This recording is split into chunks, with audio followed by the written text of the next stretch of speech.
Bienvenue sur KS Sport TV. Votre émission Djar Djar tire à son 6e numéro et reçoit encore un autre joueur. Un joueur de talent immense, un joueur virevoltant, un joueur très rapide, un joueur qui allait très vite et comme on vous l'avait dit, on le surnommait le nom d'un cheval qu'on appelait Albourakh, qui a remporté énormément de trophées au niveau du Sénégal. Il s'agit d'un certain Ibra Sow. Ibra Sow, ñu ngi lay nuyu. Mansour Ka fay naa la. ñu ngi lay ziar bu wér a wér. yàlla na ziar. di la dalal ci émission Djar Djar bi. incha allah. xam nga bii bi mooy tout juste retracer le parcours sportif des anciens joueurs au niveau de Malika et sa banlieue, Keur Massar, Yeumbeul, un peu partout. di la laaj Ibra Sow yow fan nga juddoo. man maa ngi juddoo Baye Gaynde le 31 janvier 1960 à Dakar. Baye Gaynde mooy fan ci Baye Gaynde boo demee ci Dakar mooy fi nekk tey HLM 5 su ma juumulee foofu ma doon Baye Gaynde 1968 le 31 janvier. gis nga émission bi ni ñu ko def ak gars yi. ñoom Badou Gadiaga gars yooyu yëpp nekkoon say naataango. ñu lay laaj Ibra ndax dal nga école comme ni ñu ko defee ak ñëpp rek ndax dal nga école. yàlla dogal na ni dal naa école ci arab ndax alxuraan laa njëkk a jàng bi ma waree dugg école français sama maam ñoo ma yoroon xam nga maam bu njëkkoon benn vision bi daal ñu ko am ci war a jàng école wala ko amul ba ma âgé ci laa dem jàngi arab arab boobu sax jàng naa ci ba niveau bac ci laa bàyyee. ci biir njàng moomu comme ni ko xale yi doon defee di jàngi di football est-ce que daa nga ko pratiquer à l'école ak ci mbedd bi. waaw école ba daanaa fa football ndax li jiitu football boobu nag football kon ñun doon def comme ni ma ko waxee ci bande annonce bi ci benn équipe bu tuddoon ETT les enfants terribles du terrain Mbaye Sakho mii toog nii magam Ablaye Sakho ak Aline Sakho ñoo créé woon équipe boobu en 78 ngeen nekk ay tout temps fu am fukki at di football ci mbedd yi def temps bu neen. école siège bii ñoom Balla Gaye di entraîné tey Géejawaay avant ñu koy miir ñu foofu la ñu footballé.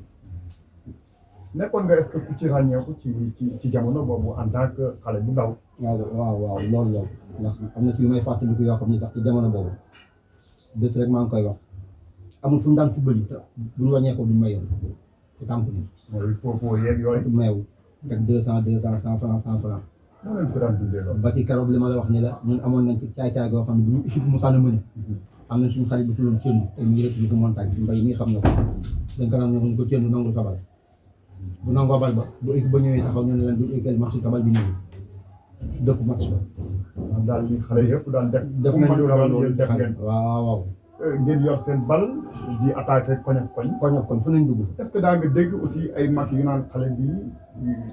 waaw ci jamono yooyu ñi ñu nekkoon suñuy mag ñi ñooñu doon wàññi ñun xale ñi ndax dañ doon football di ñu sélectionné ci bopp tekk ay xale lañ ci koñ bi ñu jógee ci koñ bi école arabe boobu ngay wax noonu xam nga am loo xam tey boo ko wax da ngay tagg sa bopp maa doon joueur boo xam ne suñu football lee kenn du gañe ci école arabe boobu mais noo ko doon dundee ak parents yi. kon parents yi moment boobu amul leen jafe-jafe ndax boobu comme que yaa ngi ci école bi li la école bi li nga ànd ak école bi amul problème fi muy jafe-jafe bi amee nag mooy bi ma bàyyee jàng bi ni damay football.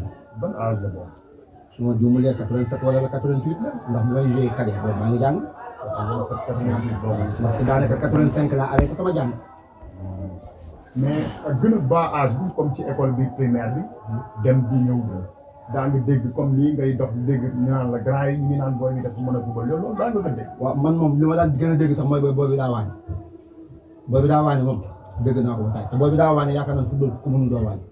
waaw waane boobu moom da nga ko ëndaale ba ci màggat yi nii sax da nga ko ëndaale léegi yow foofu Géejawaay noonu dund nga football ci école football wala ñu proposé la benn école de football. yàlla dogal na man mosuma def école football mbedd laa football ba ni ma footballee nawetaan ba bi ma tànkee ko dem jouer mosuma jaate benn école football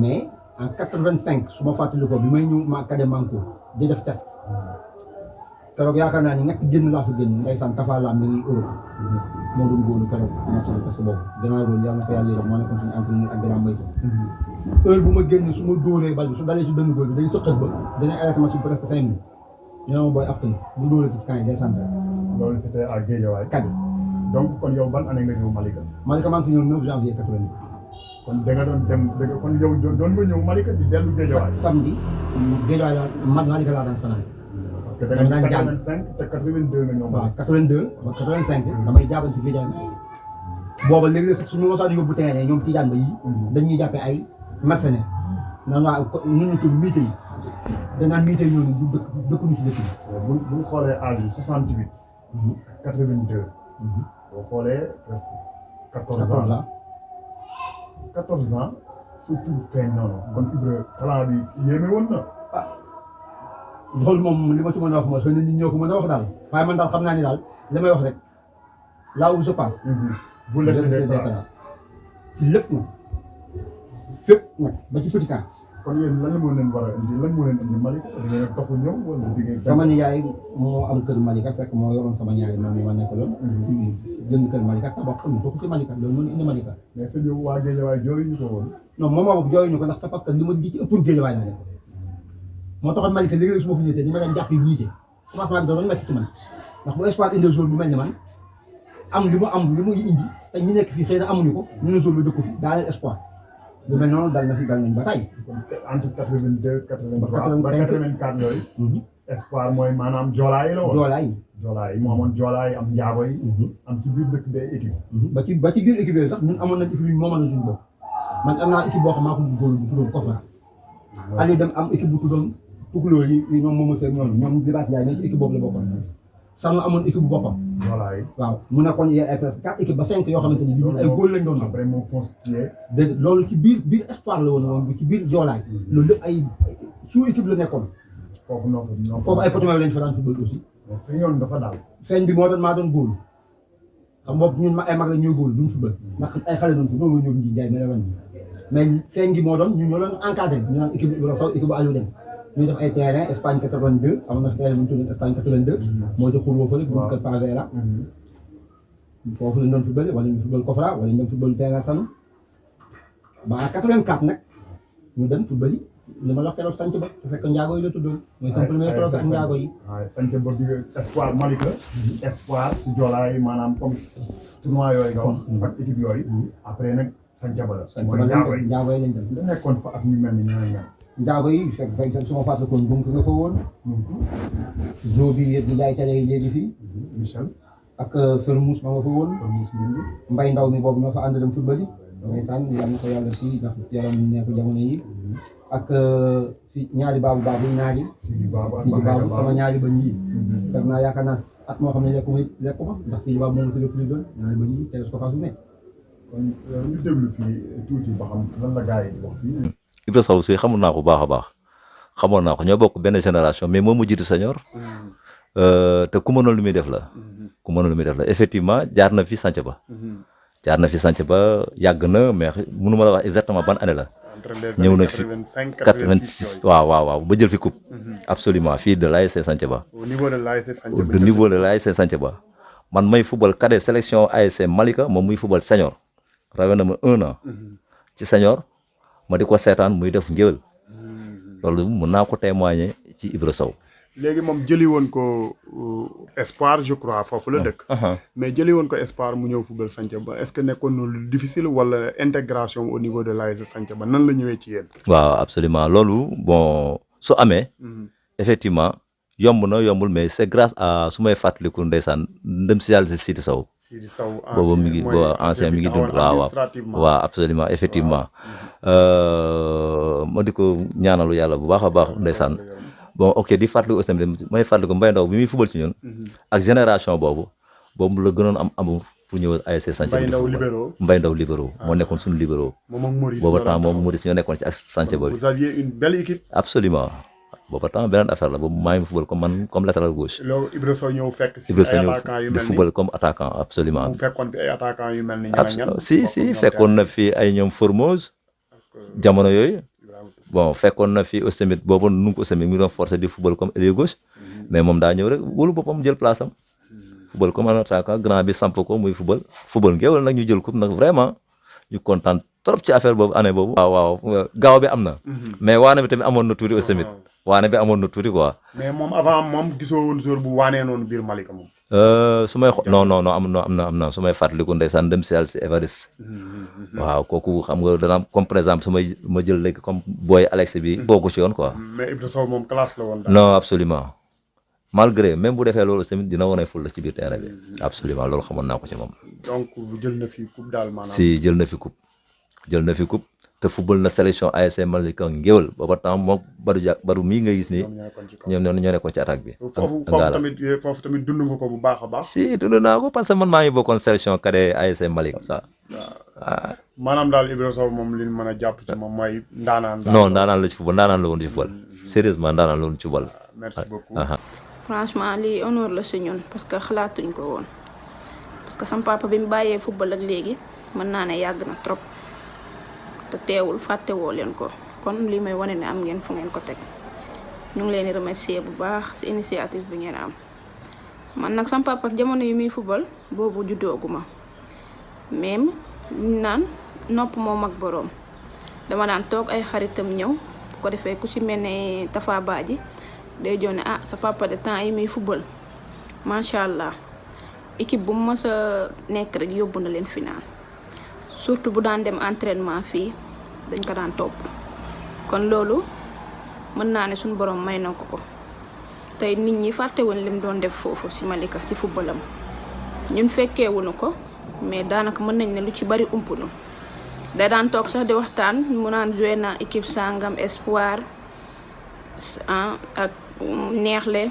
xandaalu ASC yu bari la ko daan lim ne daan na fa football na ci ASC Pikine te moom dañ daan toog di seetaan télé su amee match nii bu amee benn jour bu def dara danaan wat kondel baat boobu si moom laa ko daan déggee ñu naan ko Ibra lan may wat kondel mu naan yéen xamoo leen luy wat kondel wala mu xool sama rakk bu góor ba mu yàgg ne ko non man duruwoo ma dara terrain bi li ma si daan def nangam bu ko defee mu commencé di expliquer man footballam yu si bari si nit ñi laa ko daan déggee sa papa nangam sa papa nangam loolu nag li ko may dafa bëgg li muy def tey respecté ko am ci ambition moom lu mu mënti dugg rek dina ko jox gëddam dina fexe ba nga xamante ne nii yow mi mu ko sekkal wala ñi mu ko sekkal di ngeen xam ne kii bëgg na li muy def te loolu jomam ak fullaam ak faydam moo ko may macha allah man de ku ma naw la koo xamante ne it damay roy si moom parce que mën naa ne bàyyi bu mel ne moom bariwul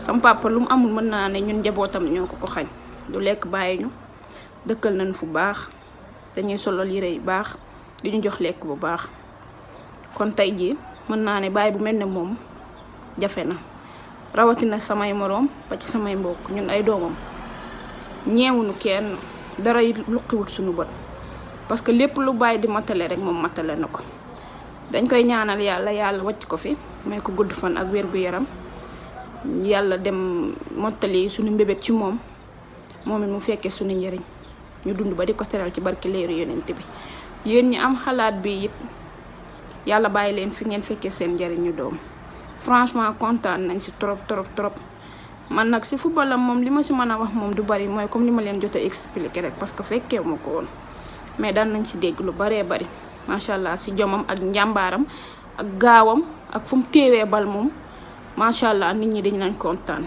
kon loolu suñu borom moo ko mayoon ak bëgg li muy def ak fullaam ak faydaam moom daal dañ koy ñaanal suñu borom bàyyi ko fi ba ñun ñi ay njabootam mbébét bi mu am su ñun yaakaar gi mu am su ñun suñu borom bañ a tas yaakaar ñu bañ a séddale dara si ginnaawam mu fekkee lépp ci barke alxuraanu karim mu bañ a dund ba bañ a ñee dund ba nga xamante ne du ñee benn moroomam macha allah sama papa la suñu royuwaay la suñu xarit la yam ak fi yàlla bàyyi. comme ni mu demee rek comme Sidi Babou témoignage bi mu def votre arrivée à l'ASC Santhiaba nga dund ko ak moom muy tournoi Mandione Thiawlaay Seydina Mandione Santhiaba jël ko nga dem fa mu mel ni ñoom si seen wax jàpp nañu yàlla jox football ay njaago kese nga nekk seen biir loolu noo ko dundee si tey. waaw xam nga su ma yeboo ma ni coupe boobu gagné woon naa ko mais maa ngi koy doog a dund ndax di nga am jaar-jaar boo xam ne léeg-léeg ba nga ko defee nga koy fàtte mais buñ ko ñan ko séqaloon delloo si rek mooy indi valeur ndax moom ni mu ko fàttalikoo nii sax jàpp ma ne moom jàppoon na ko noonu ndax bi mu indee léegi Sidi yaa ñu ko yàlla yéen fàtte woon naa Sidi Bamba. Sidi à travers Sidi lañ demee sant boobu man ak Mbay Ndaw ñoo jógee fii dem Mbay nekk défenseur bu sax défenseur. waaw wallaay les cadets de l'ASC aussi ma fekkoon fa ñoom ñu am ay ñoo xamante ni ñi ñuy wax nii ay miite ñoom seen muus ñoom dañ daan jógee Pikine di ñëw sax équipe bu mel noonu su ma see ñëw ba ma si mënee intégré bokk ak ñoom gagné ko non yow ak Formous équipe moom beneen affaire. waaw xam nga loolu leneen loolu ak Maurice Formous équipe beneen affaire. non Maurice ci ginnaaw. beneen affaire lay doon. non léegi moo tax man la loola gagné woon naa ko mais maa ngi ko dugg a dugg à travers témoignage si Sidi Ba. même lui mu ngi woon ci équipe boobu. waaw jëguma la lii moo dàqoon toilette bu nekk ci digg terrain bi di ak càmmoñ bi gauche droite deux pieds gauche doo xam ban tànk lay dem ak ban tànk lay ñëwee. waaw léegi salaamaaleykum. C'était en 84. très bien sûr. l'ASC Santhiaba. léegi ñu ñëw si sa doom bu jigéen bi. gis nga li mu wax mu ngi depuis l'Europe. depuis l'Espagne. mu témoigné lii ñu fekkewu ko waaye dégg na ko. mooy li mu wax nopp amul kubéer mais dafa rafet ba pare léegi loolu loo ci mën a wax. waaw loolu dama ciy sant yàlla. ndax aussi am njaboot yar leen. bañ mën laa def référence te xooli wuñ feneen yomb. yàlla dogal condition yi ma leen teg man xëy na teguñu ñu ndax su ma xoolee man damay jàng téeméer juróom fukk la ma daan fayal su ma daan dem di jàng sax géejawan dama naan yeewu fii fajar sama yaay jël ma ci Solex yaa ngi fàttaliku Solex moto Solex ñii xam nañ ne kii yaa mbaa su ba waa ji mii ak mbay sàmm ma def wàcce ma benn baraak benn oto TP bu daan déparé benn papa yem ko gaañu na léegi ndeysaan ma toll tam Kumba Jaaga su ma wàccee foofu 6 heures du matin ma escale suba 7 heures jël oto boobu mu wàcce ma Icotaf ma def jëm Guédiawaye pour jàng notaire bi ma loolu xawee teggeeku may jël oto Baba Dieng fii waaye Baba Dieng. am na ñoom Dieng Dieng ñu américain ya. oto américain am jëf pa bay la ni ak Dieng si di jàng Guédiawaye ñu condition yu métti dama wal dëgg kon su ma mënee am ay doom yàlla dogal ma leen di fayal ñuy jàng ba ñenn ñi tey sax ñu ngi université moom yàlla dogal ni génn na réew mi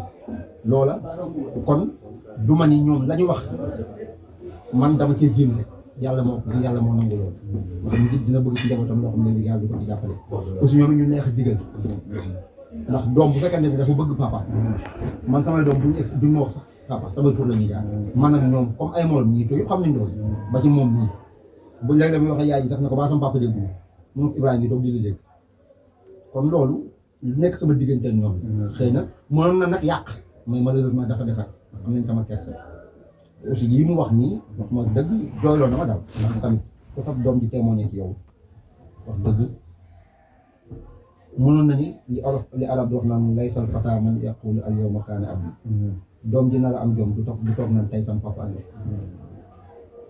dëgg la laysal fata man yaqulu al yawma kaana abdi doom ji nar a am jom du toog naan sama papa andi moom mii def ci man témoignage sant naa ko gërëm naa ko yàlla ma ko tamit bon comme ni mu waxee dañ daan gis en général ci génération bi seen morom yi ñam te ni dañoo mënoon football mais bu réussirul ci jàng bi réussirul ci football bi tey jii ñu ngi taxawaal yow loolu échappé la tey bien vrai réussiroo ci football bi comme ni ñu ko jàpp ni ñoom Bokande ñoom Omar Gueye seen lekk ci football bi xaalis mais réussir nga sa vie parce que li mu wax loolu moom lañ fekk fii loolu noo ko dundee déggaloon parents yi la wala. waaw xam nga loolu yëpp peut-être sax dañ ciy dem di ci dellu si waat ndax déggal parents yi weesu man nee naa sama ñaari maam ñoom weer te olof yaa dafay wax ni ñaari ku sa maam yaa da ngay yàqu man xëy na bokk na kon loolu am na bàyyi woon naa ñoom xel su ma avancé tuuti 89 sinon 88 bi may def match bu rëy bi yëmbal bi match bi jeexee keroog ñu ngi xumbalee kër asi fële buntu kër Ndol Mara foofu nu mu tuddati woon dancing bi en face ci kanamu jumaa ji lañ doon xumbalee bi ma duggee suñu kër damaa tàggu sama maam pour dem ci xumbal bi mu ne ma doo génn kër gi te j'avais 20 ans dégg nga keroog ku jóge yëmbal ba Malika maa tax na kontaan ma dugg suñ kër sama maam ni ma sa tànk mu ngi werante foofu ma taxaw loolu dinañ ci ñëwaat mais boo xoolee comme 84 ci njaago yi lañ nekkoon foofu dégg nga ñoom li ñu wax def nga fa ay prouesse yu rëy mais en 86 ci biir Malika il paraît amoon na ay équipe yu fi nekkoon yu naan ay Bleu ay Ngoyaan ay Jaljalin est-ce que boobu boo xoolee âge boobu cadet nga war a nekk est-ce que dund nga ci cadet yooyu benn équipe boobu 85 Jaljali laa football Jaljalin Jaljali fi nekkoon Bleu Ngoyaan doom réel oto ba dagg na Taliba ñoom Mbawo fi nekkoon gannaaw Diop Mamour gannaaw Bàcc et cetera Aliou Weñ Geek ñi di def ak Mbaw ñun ñoo doon nekkoon cadet Jaljali cadet Jaljali boobu en 85 man boobu dama daan football di góor Séré Ndiaye mii bu ko fàttalikoo boobu mu ngi football xale sooda quand yi féete ko ñu Issa Mbaye teg na fa penalty ma génn ko ñu ni stade góor en 85 cadet Jaljali boobu noo def ak Géejawaay tamit boobu damay jàng di ñëw année boobu sax laa bàyyi jàng sus boobu maa ngi Géejawaay di jàng di ñëw fii parce que am ni ma ñëw mais cadet manko ñëw di jël ñu la jël si fi nga dëkkoon boobu cadet manko 86 laa fa football benn année mais 85 boobu moo waroon nekk sama première année cadet yàlla dogal ñu ne dañuy créé fii cadet Bleu Diop mi Ngom benn waaw moo yoroon cadet yi cadet Bleu boobu liste ba maa ngi koy fàttaliku fi ma toog nii ndax damaa ko wax maa ko daan bind Ina Mbaye mi ngi woon ci cadet boobu Saxet Thiam mi ngi woon ci cadet boobu baro bi dëkk fii ci ginnaaw mi ngi woon ci cadet boobu 68 ak 69 ñun génération boobu yëpp xam nga boobu Bleu dafa bëgg ay teppi taf ñun ñi valable du ñu jël ñu football yi Diop day ut équipe bi ba ñu am licence yu baax mu dem jël ay Mbay Ndaw ak Mbay mi rek bi Mbay Ngom ñoo nga xam ne âgé nañu ay njaga jël leen képp suñuy licence tafal ne moo tax 85 ñun football yi boobu ñu ngi cadet bi ak Mbay Seye ñoo leen wax léegi nekk ci biir cadet bi mais football leen ndax dañoo teppi taf dañoo ut ay licence ñu ñam ñu valable jël mag ña am gabari ndax boobu yëmbal ak Pikine li ñu daan woon Malika ci départemental yi day metti ñu jël gars yi am gabari yooyu jugal leen suñuy tubaab nga dencaale loolu ni nag déwén moom du ma fi football merci waa Géejawaay ñëw jël si seen doom ma daal di dem Mali Géejawaay su ma fa def foofu lañ bëgg a xam nga waaw noo fa def première année cadet bi Mbay mi xëy na mën na koo témoin mën na koo fàttali wax naa la keroog ni ma ñëwee entraînement bi ma njëkk a def rek damaa ñëw at Géejawaay école 15 donc yaakaar naa sax tamponné laa def xamay plastique laa sol suñu premier match ñu ngi ko joué ci ginnaaw stade bi fii Sénégal bi nekk tey keroog ñoo dóor 4-2 keroog damay génn di def centre yoo xam ni ñoom Omar bu ndaw Bamba bii nga xam ne tey ñii ay joueurs jàmbaar lañu woon dañ doon toog naan kii guro cadet kii tiir yi mu yor du cadet te boobu yàlla xam nañu cadet la ñu 86 moom laa jëkk a jël coupe cadet ñu daje jàmbaar final cadet senior avant cadet senior sax demi final lañ daje déggoo Géejawaay boobu ñoom Bassirou Diaw ndeysaan kii xam na ko ñoo fa nekkoon ay xaadim suñu am na benn suñu yoon bu mu mën amoon sax bu mu doon dem Mané mu doon dem nekk capitaine ko sunof ñoo joué loo cadet manko keroog demi final bi fi ñuy déposé dossier de bac yi place de l'Indépendance boobu maa ngi jàng arab bëgg a dem Corée waaw sax année boobu laay bàyyi jàng dëgg-dëgg ma dem wala déposé ji sama dossier ma tardé ñu nga regroupé ak école 15 bi ma ñëwee ci regroupement bi fekk naa gars yi gën sama dugg ndax tardé naa boobu jour yaa ngi dakk seen daal ma egsi dugg gars yi nii ah Ibra ñoo ne ñu wootante waxtaan rocci Mané mii ma lay wax nii dugal ma ñu nag déggoo moom demi final te joueurs yi accepté na loolu laa ilaaha illallaah bañ ma gisee ñoom ñëpp dañ ñëw fii ñu dem gagné déggoo par tiro bi mooy demi final final ñu daje jàmbaar cadet senior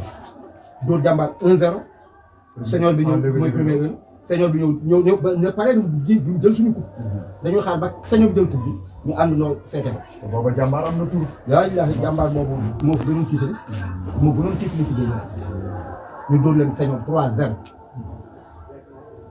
keroog ñu da ñibbi ci condition yooyu muy 86 une première année cadet ak manko ma gagné coupe cadet senior bi ñu doon jàmbaar suñu match départemental ñu teel a toog senior bi demoon na sax ba demi final pour jamono bu Pikine boobu Siré Ndiaye mi ngi jamono bu Pikine duñ jéem a jël sawaay mu wax ci jaar jàmbaar boobu rek yëpp ah ah.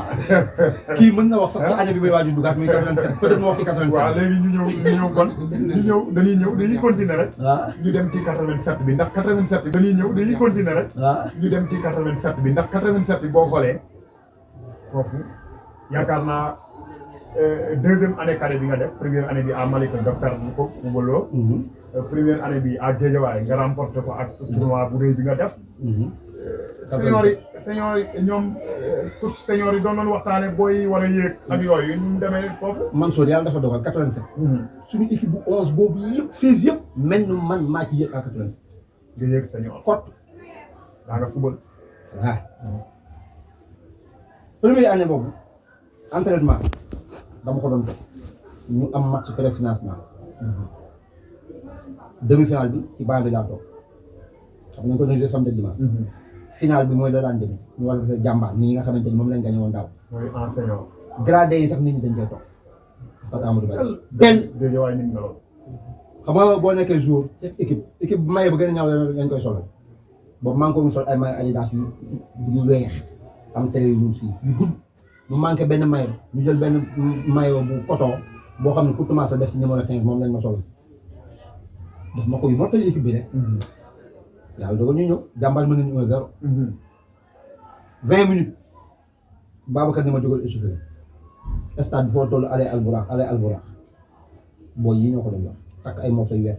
oh yaa ngi 19 ans. wallaahi. nekk booy bu ndaw. ma échauffé ba mi-temps bi jeex Babacar ni ma continuer boobu suñu jour bi dàq football ci équipe bi moo ci doon mënoon moom lañu war a génn parce que doxul mais entraîneur bi amul fitu génn ko xalaatu ko sax pour man ma remplacer ko te xam nañ dafa la génn. mu ngi ñaan mu def njombe pour nga mën a dugg. deuxième mi-temps affaire bi gën a métti public bi naan allez alburax Babacar dugalal booy bi ba mu des 20 minutes. mënoon biñ ko woowee ni ko kaay génn dafa ni ñii man mais boo nga génn da nga war a ñëw génn ci ligne de touche bi mënoon ligne de touche ba léegi la génne si ay dàll. mbay yaa ngi fàttali ko de match boobu. dugg boobu du demee. premier touche de balle premier laa la wax ma daw ak dàqante waa ji ba ci poto de corner bi waa ji mi ngi mel ni comme Tyson ak yaawu jàpp maa ngi tuuti waa ji punkal xamatuma ba ni latéral bi ma ko Dakar Matam xam nga Dakar Matam. waaw yóbbu dellu si waat jéem baage. yooyu la bébatoo indi après maa ko njëkk a déwétoo Brésil. mais gis nga bi ma ko Dakar Matam waa ji def nii yëngatu rek ma yëkkati Cordo mënul moomu génne Cordo moo ko dàqoon ci Sénégal moom rek laa daan imité la ma doon imité ci moom laay réussir ci premier bal boobu Assane Gueye ñu ko xëy ci kër gi. terrain Guédiawaye mel ni. oh la kii laa kii fekk na ko. ma doon avant muy egg ci poto corner bi égalisé na. ci kade buñ soog a yéeg. kade premier match sañ. final def préfinancement 20 minutes de la fin. 20 minutes de la fin. ma doon avant muy egg ci cas yi ma génn. rëdd ci point de pénalty yi hélas ba génn. bu fekk ko fa tàkk. maa la wax nii laal mu dugg. mënoon bi may egg ci beneen poto de corner bi ma dolliwaat beneen ci Assane Gueye mënoon bi may egg ci bàyyi di jël ay bagages am laa lay non jël. dégg comprendre ma de. laa jël kii 15 minutes tey mooy yow 3 bi nga waxagul bal de. bu ma laal bii la 4-1 laa dóor jàmbaat ci kéwéer mi ñu ma def ci terrain mbay dëgg loolu dëgg keroog dañ maa yenu stade ba école 15 laalu ma suuf kii témoin kii mi ngi nii toog wala ma gawoo mag beneen magam bu nekk Espagne nga xam nga fële mu dëgg El Hadj Sakho wala ki la waxoon am na ku wax keroog ni mënoo témoin ci man da ngay dem laajte ni 4 passes décisives. lii 20 minutes. maa la wax lii 4 lañ dóor jàmbaar 4-1 ci biir final boobu foofu ak Guédiawaye ni mu meloon lu mel ni Jaraaf xanaa foofu visibilité boobu waroon na mën a am Ibra. waaw xam nga ñun gars yi dañuy xanaa waroon la mën a jël. mooy xam nga ni naan football waxul dëgg ñun jamono yi ñuy football boo xoolee bànq yi amuñu ak sens dëgg évolué fële bu ñu demee ba ci kanam dinaa la ci indil sama jaar-jaaru Gia du ko yàq problème de bànq yi la ak biir Dakar soriwaay bi. non duñ dem ba ci kanam dañuy wax rek Gia kan moo la fa proposé wala tur wi moo sori ban année nga fa dem. 89. après bi nga defee lii ba pare. lii 87 waaw 88 maa ngi Malika. 89 bi may dem Gia mën naa ci indil ñaari témoin Mbaye Gueye bi nekkoon capitaine Manko nga xam ne su ma ko mosaan romb su ko Babacar ne Mbaye Gueye toppal Ibra Sow bi xam ni mu koy wax xanaa mu yor ba du ma marqué ko waaye bu ma rombee du ma ko dàq ndax du ma ko jot boobu mooy capitaine Manko ñu daje Gia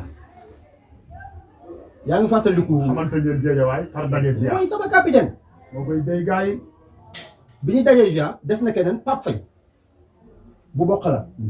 88 bi may def loolu yëmbal mu ngi bokk xalaat. 89 ñu daje GIA ku ñu ñetteel Kalala bu yëmbal. moo ñu yoroon petite catégorie boobu Youssou Touré moo mi ngi doog a dellu soit ñu dénk ko GIA Lamine boobu la def première sortie mu dellu si GIA. jógee Maroc ñëw Arabie Saoudite di indaale ay termes yoo xam ne sax ci laa ko déggee ba tey du ma ko fàtte bu dooyee bal bi kas wala mu naaw mu ne putain de merde sale pute moom Lamine bi. nga jàpp ni loolu kaf la. waaw loolu wax ma tam Italie moo yooyu tamit man boobu ñoom Ignace na fa. Ignace Coly. xoolal vous avez joué avec Ignace Coly. sama bopp tamit dafa laa lay nettali GIA pour ma wax la conditions yi ma daan demee GIA la lay nekk indi boobu Malika benn cas dafa am lu 21. 2 heures lay jóge fii sama añ sax du lees ma jël 21 bi wàcc Kappa. benn paas la am de. Kappa ak Sacré-Cœur nu mu mel. kon nag xam nañ sori na de. ma jël samay batable su ma jëlee EMG ba excellent kii wu S2 bi SONES bi ma jël Castor ba jël Bourg ba Score def ñu ut Sacré-Cœur su may ex terrain samay kaw sax day ñaq. nga àndaat ak gars yi. fekk Lamine bu mu wàcc ci oto góol ba ki santoon si. mu wàcc ci oto ay guitare di wàcc ci ay boy. ñoom baytil ay oto di leen wàcce. man ma dawee Malika. ay Thomas Ignace Michel Camara ñoom ñëpp ña nga fa. xam nga sànq yaa ngi wax ci toilette bi yàlla dogal mbay ndeysaan muy dund yaa ngi koy fàttaliku suñu benn law bi daan dem Italie di ñëw. may Allemagne bi mu gagné 90. Allemagne seen maillot bu rafet boobu biñ koy doog a lancé. waa ji jóge Italie indaale ko. keroog bi may njëkk dem GIA moom laa yóbbaale. équipement bi ci moom moo njëkk ñoom waa ji waaw ndax kenn ci ñoom amu ko. mooy maye bu Matao su jëlee coupe du monde 90 boobu maa ko njëkk a sol fii yóbbu ko GIA. Youssou Touré am ko ma manqué ne Kalala jox ma foofu kenn Kalala xam ko miin na ma. ne ma Ibra demal. mooy dugg seen ak tuutaay xam nga dama mos a tuuti. ñoom gitaan mbéy la nga toog ci kaw Pa Daaw bi leen jóge jàmbaar toog ci kaw xeeñ. xoolal bal bi ma njëkk a am Ignace laa dawandoo. ci xeer yi nële. foo ko xam ay xeer doo ma fa nekk. gis nga bi ma téye bal bi nii ak bi ma ko duuree coup de poule njaabu yaawu jaal boobu la def génn terrain man fa dama daan génn ba mu neex ma may taxaw di xaar gars yi daw ba mu neex ma may wàññi di xaar gars yi mais li lay wax sànq ni la mag ñi ñaareel liñ daan gis ak li mag xale yi di gis duñu bëri. coono commencé na bëri. te coono yi da ko commencé bari am naa lu ma ci dund. am na benn tournoi bu war a am manko école 15 ma ñëw. naka laa excellé regard yi man nit ñuy xool rek mooy kii léegi mu ngi joué. ma am beneen waxuma la dara mais beneen degré de kii boo xam ne mi ngi ci man. ndax dem naa GIA gi naan ni dem naa GIA rek. damay njëkkante nit bal sax jël bal bi taxul mënu jël bal. te parce que mi ngi may sóoraale. boobu béykat bi ma def ñuy daje GIA mu dee ko Babacar bi ko naan loolu dafa la affaire bi Babacar naan ko man te Babacar boobu daf maa xeeb. léegi loolu 89 la. wala 89 léegi kon sentir boo ko 88 ndax 88 foofu am na foo bañ. foo xam ne ci information yi ñu am bañ nga ba gedd fii yëpp. dem Ndofane génn dem fan. Ndofane waaw foofu noo ko dundee. waaw Ndofane toujours may wax day am témoin kii toog nii magam Aline Sakho bi ma la waxoon woo ko moom ma yóbbu Ndof. keroog bi may dem Ndof. jour bi ma indaale 88 ma fii ñu naan jour bi. jour bi waaw ma ci man dañ njëkk gisee jour bi. boobu ku tudd fëkk si moom ma ko wax may wàcceeg moom Ndof. boobu dama daan jël pantalon jean lem ko nii ci ginnaaw def ci njaxas lem ko yi gars yi génn nii man dama ko créé woon à l'époque sama na ko toile yooyu laa yóbbu Ndof fekk su Ndof ñëpp di ma xool ci kaw ba suuf te xam ne kii nag kii ñëw fii moom beneen nit la. indi loolu mercenaire. non.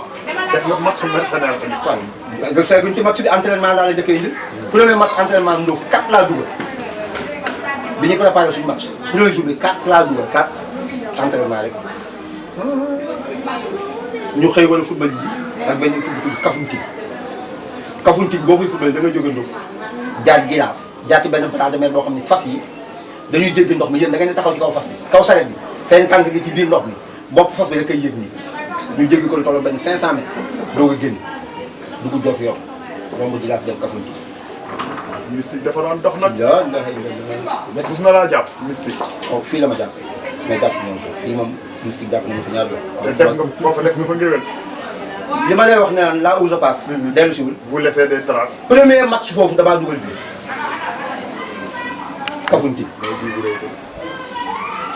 bi ñuy toog ci di ko fecc ci guddi gi dem faway uti ay jën ñëw toog di ko baxal làmb bi jóge Jilaas ñëw woo waa dëkk bi yëpp ni leen ñi doon football tey dëkk ñu ci dëkk bi dégg nga ñi doon football tey dëkk ñu ci dëkk bi match bu rëy ba ma fa def équipe ba am fa tout ñu ne ñu génne ni ma dellu si ñëw toog Malika école ma dellu génne waay nga ñëwee Malika rek foofu nag dañuy dugg waaw léegi waaw dama ay en 88 nga ñëw Malika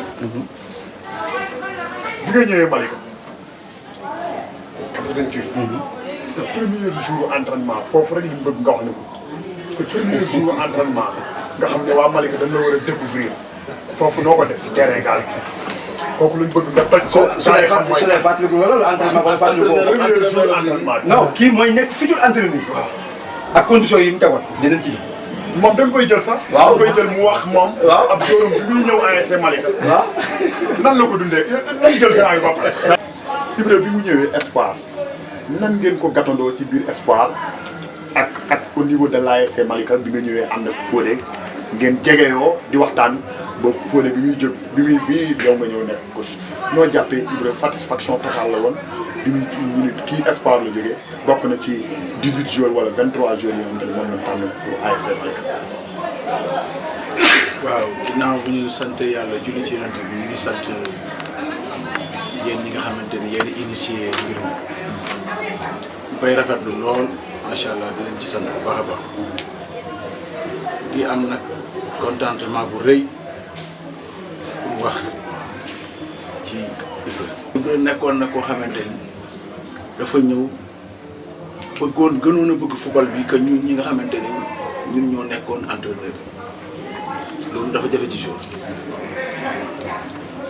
alors mu ñëw fekk ñu nag ñu amoon na koo xamante ni ku mel ni Fodé Ba nekkoon koo xamante ni maanaam da doon juger la personne selon ses qualités et ses talents Fodé noonu la daan demee alors Ibra mën nañ ko jël ci ñaari phase parce que Espoir dafa exister avant ASC après ñu teg fi Espoir ñëw ci ASC Malika parce que boobu il fallait créer l'ASC Malika pour mu dem zone bi ñu yëngu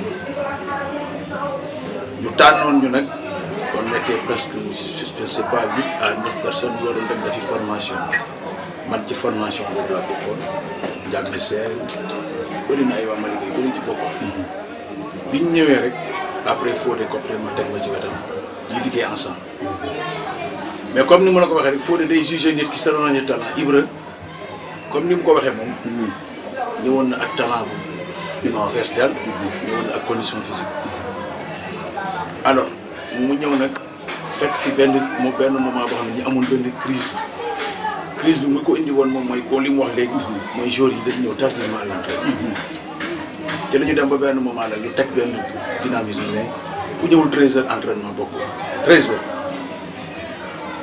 man à 13h moins quart maa ngi terrain ku ñëw 13h05 sax dama lay daax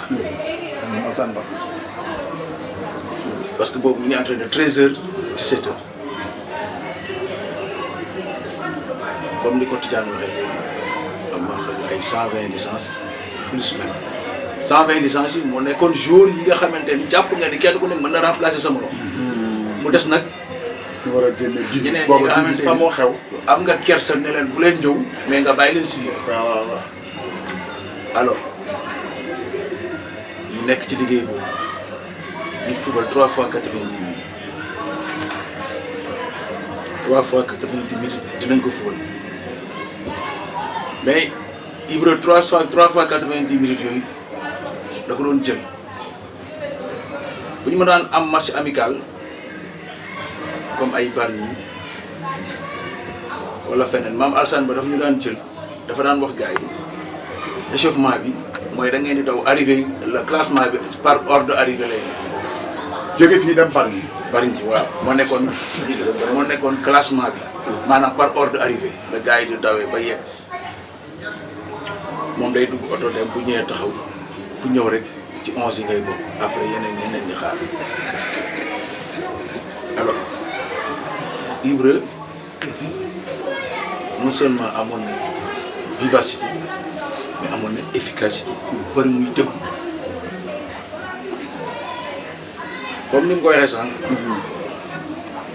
suñ daan toog di def tableau Fodé di expliquer en tant que directeur technique il était le joueur le plus écouté day déglu parce que moom esprit de gagneur da koy yóbbaale si biir terrain bi. day jàpp ni lépp lu ko wax rek waaw voilà moom bëri tey bëgg a def écart bi ci minutes yu njëkk yi. yow en tant que nga dëkk fii ànd ak moom mu titulaire yow lu mu la doon def ndam la woon ci yow. waaw bu rëy. bien vrai Malick waa nga mais sa koñ tamit. waaw am xale bu dëkk sa wetu koñ. nga dem ci équipe bi nga xam ne am nga fa ndomba tànk mu titulaire ndam la woon ci yow. ndam bu rëy. parce que lu tax mu nekkoon ndam bu rëy mooy Ibra bi muy ñëw dañ doon wax ni kii fu mu jógee kii fu mu jógee mais Ibra moom moo présenté boppam waa Amérique ci entraînement bu moom mu leen di expliqué moom moo présenté boppam. balaa ñu fay jógee sax la gars yi doon wax Tidiane kii balaa ngaa tëdd ci la na nga ko defaral licence. donc bu match amoon par exemple le lendemain. sax kon Ibra doon nañ ko imposer mu football. mooy comme ni ñu waxee rek. premier jour entraînement au niveau de l'ASC Malick nga xam ne ñu ngi si terrain. gaal nga war a jóge fii jëm foofu. nekk gan ci ñenn ñi peut-être ñu war laa xam mooy ñu dëkk si espoir mooy si joolaa yi ak tuuti njaago yi noo dundee loolu. waaw comme li ma la wax rek bi ma jógee Ndof bi ma ñëwee ku nekkoon ma dem liggéey daal mais bon comme continué naa di mere Babacar rek naa toog ma di di entraîné di seetaan di nawetaan te lu waaj des dóor comme que équipe am na fi buy entraîné ma dem entraîné jàppale leen du ko yàq boobu vision laa am yàlla dogal ma ñëw année boobu su ma juumalee Fodé ba ma woon équipe bi ma ñëwee entraînement ñu jël ma te aussi yàlla na ko yàlla yëngu. amiin amiin dem naa ci dëgg kii moo doon équipe bi année boobu. waaw léegi dañu bëgg kii nga boole ko kii. waaw léegi kii ak ma ca topp la yor équipe bi. kii mu nekk directeur technique mu nekk loolu tax xamee ma ko woon man. xamee ma ko woon man. yow daal xam naa ne yaa doon toppatoo licence. waaw. léegi ci entraînement boobu. xam nga équipe boo xam ne yow bokkoo ci. Malika boobu daanaka am na du ma ko wax mën naa juum. li am ci licence. mënuñoo dem yëmbal ndax bari na. ndax boobu benn équipe la Malika. war cee jël benn 16. war cee jël benn 11. soxlaa yi rek équipe la. 120 licence jaago yi rek dégg nga nee moom nee na 120 licence man 70 sax laa naroon wax. moom nee na 120. ma ñëw ñu jox ma sama chance pour ma jàppale leen ci entraînement bi. yàlla dogal nag entraînement boobu xam nga lu gën a indiwoon sama force ci entraînement boobu.